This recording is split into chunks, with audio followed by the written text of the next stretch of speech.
I'm Snowman Jones. I'm the man who whooped Monday, killed Tuesday, called Wednesday to tell Thursday and Friday not to show up Saturday and Sunday. You're listening to 911 Wrestling Audio. We've got a fantastic show for you today. This one's very exciting.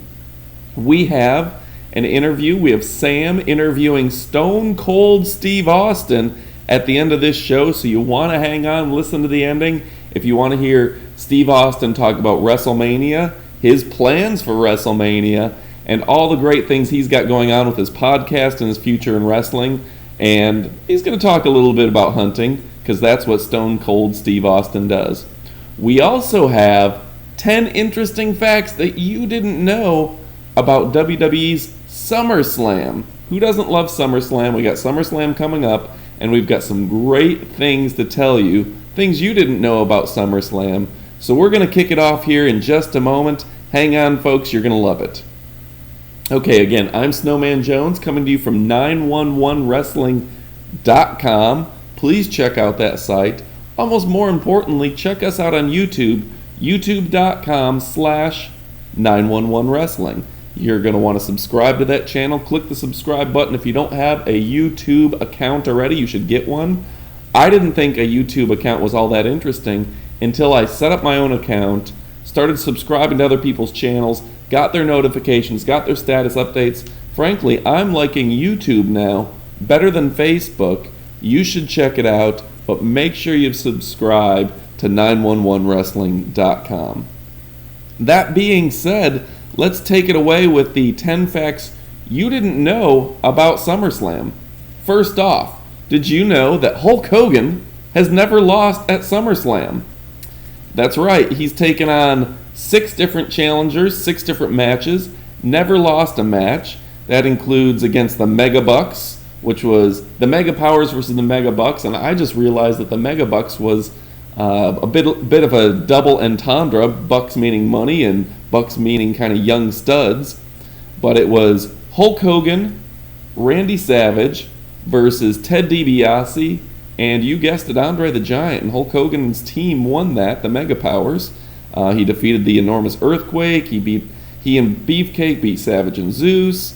Let's see, I'm going to test my own memory here. They took on, who was it? Hulk Hogan, the Ultimate Warrior, took on Sergeant Slaughter, Adnan, and Colonel Mustafa in a fight against the Americans versus the Iraqis back in 1991. Lots of things going on, and did you know that he went from 1991 to 2005? There was a big break, a 14-year break. Then Hulk Hogan came back and faced Shawn Michaels and defeated Shawn Michaels at SummerSlam. Also, interesting fact number 9. Did you know that Brutus Beefcake had to pull out of 2 Intercontinental matches at SummerSlam? The first time he was on his way to face, Honky Tonk Man, and he had a vicious attack from Ron Bass, had to pull out of the event. Ultimate Warrior replaced him, won the Intercontinental Championship in record time. I think it was like 28 seconds. Please leave me a comment if that number is wrong. And Brutus Beefcake wasn't able to contend, and a lot of people said he was set to win the Intercontinental Championship, and I don't think he ever won one after that. Then he was supposed to take on, I think it was Kerry Von Erich, not certain, but he was on his way after beating Mr. Perfect at WrestleMania 6, breaking the perfect streak, going on for an Intercontinental Championship. He was injured in a parasailing accident, and all of a sudden, Brutus Beefcake lost his second attempt at a Intercontinental Championship at SummerSlam. So that was kind of tragic, if you will. Then from there, interesting fact number 8, we had Wembley Stadium. 1992 had its indoor attendance record shattered with over 80,000 people in attendance. Here's another interesting fact. The city with the most SummerSlams, bet you wouldn't have guessed it. You would have thought it was Madison Square Garden in New York. It was Los Angeles. The Staples Center has packed sellout crowds since it hosted the first SummerSlam, its first SummerSlam. And the Izod Center is second for that, which has hosted 2 as well.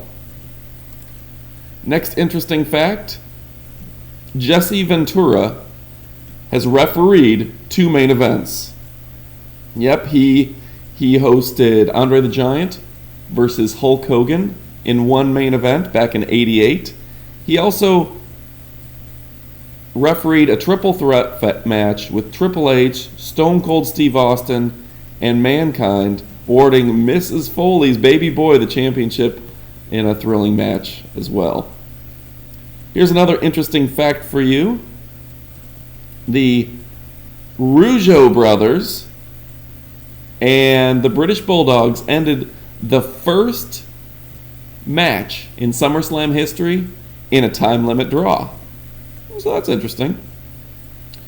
Did you know that Shawn Michaels once faced Rick Martel in a match at SummerSlam that involved no face punching? At the time, Shawn Michaels had a gimmick where he was a pretty boy, not too different than what he is today, and Rick Martel was the model, and neither individual wanted to be punched in the face. This was just at the beginning of the rise of Shawn Michaels' career as a singles wrestler after breaking up with the Rockers. And Rick Martel, after being AWA champion, came into WWE, was a part of Strikeforce, then became the model as a heel. Both heels didn't want to be punched in the face because they were too pretty for that sort of thing. It was just the rise of Shawn Michaels. Next up, did you know that SummerSlam 1992 had 3 matches that didn't make the pay-per-view? Jim Duggan and the Bushwhackers, wily team, faced the Nasty Boys and the Mountie. Papa Shango defeated Tito Santana. And then Tatanka pulled off a victory over the Berserker. So those 3 matches with 80,000 people in attendance in 1992 didn't get seen by the pay-per-view audience. SummerSlam was also the host of the first TLC match. Not the girls that sing Waterfalls. Tables, Ladders, and Chairs that was hosted by the Hardys, the Dudleys, and Edge and Christian. SummerSlam 2000 was the first time the world ever saw a TLC match. And here's your last fact. Hulk Hogan went 14 years between SummerSlams, 1991 to 2005, and he came back after in 91 teaming with the Ultimate Warrior to take on the Sergeant Slaughter, General Adnan, and Colonel Mustafa. And then 14 years later, he took on Shawn Michaels and defeated Shawn Michaels in 2005. Now, I will mention the NWO did show up to the WWE during 2002 SummerSlam, didn't really wrestle a match. Hogan defeated Shawn Michaels with an atomic leg drop, which is noteworthy, his signature move. Now that being said, I don't want to tease you anymore. I do like teasing people, but I don't want to tease you anymore. I'm going to bring you Stone Cold Steve Austin. We're going to move from SummerSlam. Now we're going to talk about WrestleMania, and Sam's going to interview, this is Sam Roberts, he's going to interview Stone Cold Steve Austin. Let's go ahead and hear that little clip.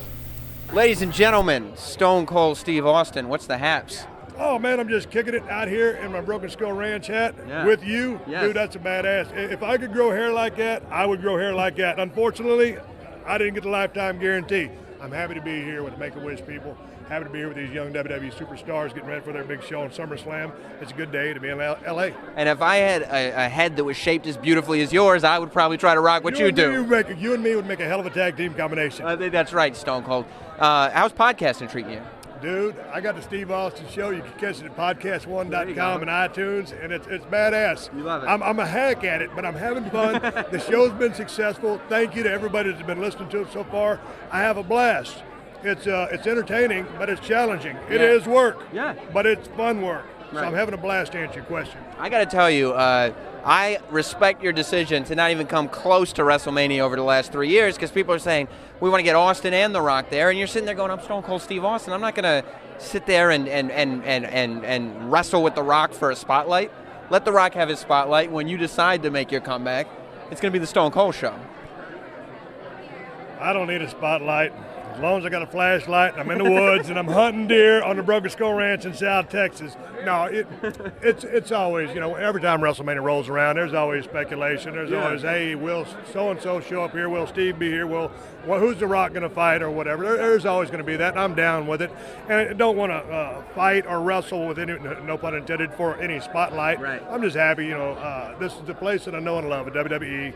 Is where my roots are. I got body parts scattered all over the world from working with this company.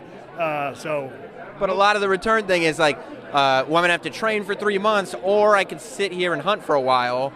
I'll probably do the hunting. I'm probably going to hunt. You probably just made up my mind for me. Yeah. Who are you like right now? I mean, you've talked in the past about guys being hungry and that, certain guys aren't as hungry as they should be for that TV time and the main event spot.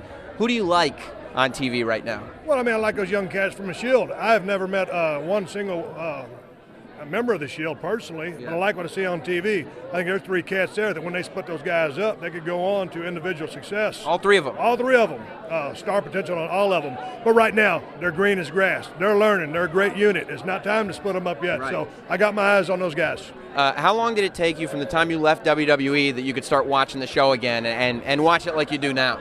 Well, it took a while. It took a long time to get out of my system.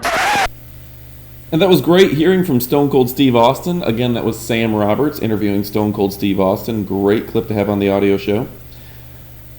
Folks, I'm Snowman Jones. I hope you like listening to our show. We covered SummerSlam's 10 interesting facts, and we had an interview with Stone Cold Steve Austin. Leave us some comments. We'll read them on future shows. We appreciate your time. Have a great week.